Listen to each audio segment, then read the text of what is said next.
Bienvenue dans cette nouvelle édition du 12-15. Voici les titres.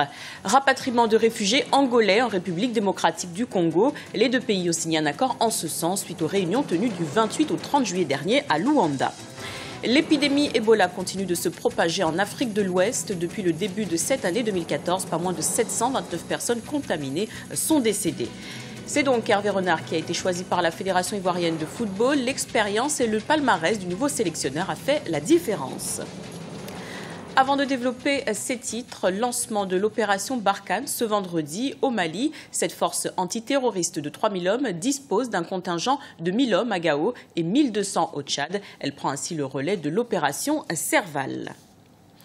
Cadre de retour volontaire des réfugiés angolais, l'accord conclu avec la République démocratique du Congo prévoit le rapatriement de 29 759 réfugiés d'ici 2016, alors que 18 379 ont choisi de rester au Congo. Un reportage de Jacques Amboka, notre correspondant en Angola.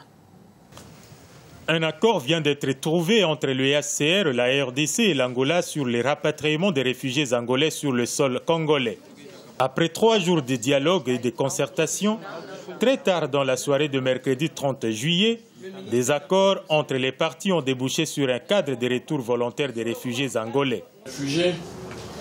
Que l'objectif que nous poursuivons depuis plusieurs années est à notre portée, relève par conséquent de notre responsabilité devant Dieu et l'histoire, parce qu'il s'agit, à travers nos efforts communs et concertés, de favoriser les conditions qui permettront aux ex-réfugiés angolais de choisir librement et en connaissance de cause leur avenir. L'accord permettant les retours volontaires des réfugiés est soumis à un calendrier. L'efficacité de ces accords repose sur la coordination et la supervision du programme du Haut Commissariat des Nations Unies pour les réfugiés.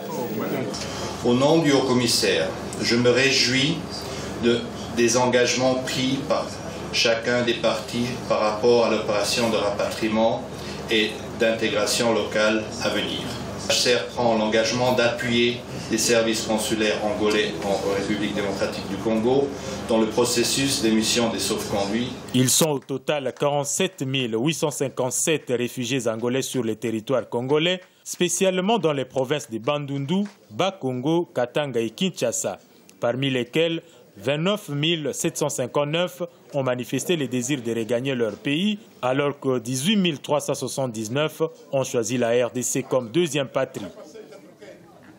Les États africains unis pour lutter contre le virus Ebola, un sommet en ce sens se tient ce vendredi à Conakry en Guinée. Les participants, les chefs d'État de la Sierra Leone, du Libéria, de la Guinée et de la Côte d'Ivoire. Face à l'apparition de nouveaux foyers d'épidémie, la mise en place de mesures est donc primordiale, comme nous l'explique Mohamed Lamine Solano, notre correspondant en Guinée. C'est un sommet régional que Conakry accueille. L'épidémie d'Ebola reste évidemment au menu de cette rencontre des chefs d'État de l'Union du fleuve Ballon. Vous savez, c'est la région la plus touchée jusqu'ici par la fièvre hémorragique Ebola depuis mars dernier. Les chefs d'État de l'Union du fleuve Ballon sont déjà à Conakry. Il s'agit des présidents libériens, sierra-léonais. Alassane Ouattara de la Côte d'Ivoire s'était représenté par son ministre de la Santé. La rencontre est aussi élargie à la directrice de l'Organisation mondiale de la santé OMS, Dr Margaret Chan. Et sans doute que les responsables de Médecins sans frontières seront aussi à cette rencontre. C'est la 3e fois, je le rappelle, que les ministres de la Santé, notamment de l'Union du fleuve Ballon, se retrouvent sur la question. Des stratégies communes ont toutes les fois été identifiées. On peut rappeler par exemple la multiplication de la sensibilisation sur les mesures d'hygiène avec l'utilisation du chlore. Cette rencontre de Conakry devrait donc permettre d'identifier d'autres stratégies plus efficaces pour intensifier la lutte contre la fièvre hémorragique Ebola qui se propage de plus en plus dans la région. Dans le reste de l'actualité, procès de Laurent Gbagbo. Ce jeudi, les avocats de la défense ont demandé à interjeter appel de la décision relative à la confirmation des charges portées contre l'ancien président ivoirien, à savoir 4 charges de crimes contre l'humanité. Il revient désormais à la chambre préliminaire de la Cour pénale internationale d'autoriser ou non cet appel. Hervé Renard succède à Sabri Lamouchi. Après avoir pris les rênes de la sélection zambienne de football, le technicien français prendra celle de la Côte d'Ivoire. Objectif est décrocher le titre de champion d'Afrique lors de la CAN 2015 au Maroc. Mokhtarba. Après la Coupe du Monde, la Fédération ivoirienne de football a dû trouver un remplaçant à Sabri Lamouchi. Il s'agit de Hervé Renard, l'ex-sélectionneur de la Zambie, championne d'Afrique en 2012. Le technicien n'a jamais caché son intérêt pour le poste depuis son départ de Sochaux en mai dernier.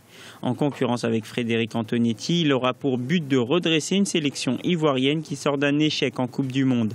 Au-delà de ça, son arrivée est d'une importance capitale. C'est une superbe décision parce que c'est un entraîneur qui a beaucoup d'expérience en Afrique et aussi qui a gagné une CAN et il sait ce que c'est que gagner une CAN. Je crois que Hervé Renard, c'était un entraîneur qui a du charisme, qui a un tempérament très fort. Je crois que il va pouvoir envoyer, pour moi, la Côte d'Ivoire assez loin. Après une Coupe du Monde ratée et une élimination en phase de poule qui a provoqué le départ de Sabri Lamouchi, une reconstruction de l'équipe s'impose. Hervé Renard devra justifier ses choix et imposer sa patte, une chose qui peut amener le milieu de terrain ivoirien Yaya Touré à aller encore plus de l'avant. Et bon, j'aimerais quand même une fois, avant de peut-être arrêter ma carrière ou quoi que ce soit, c'est-à-dire essayer de gagner quelque chose avec mon pays, ce qui va faire énormément plaisir à tous les fans et à tous ceux qui continuent de nous supporter malgré les moments difficiles. Dès début septembre, Hervé Renard entame sa fonction avec les éliminatoires de la Coupe d'Afrique des Nations 2015.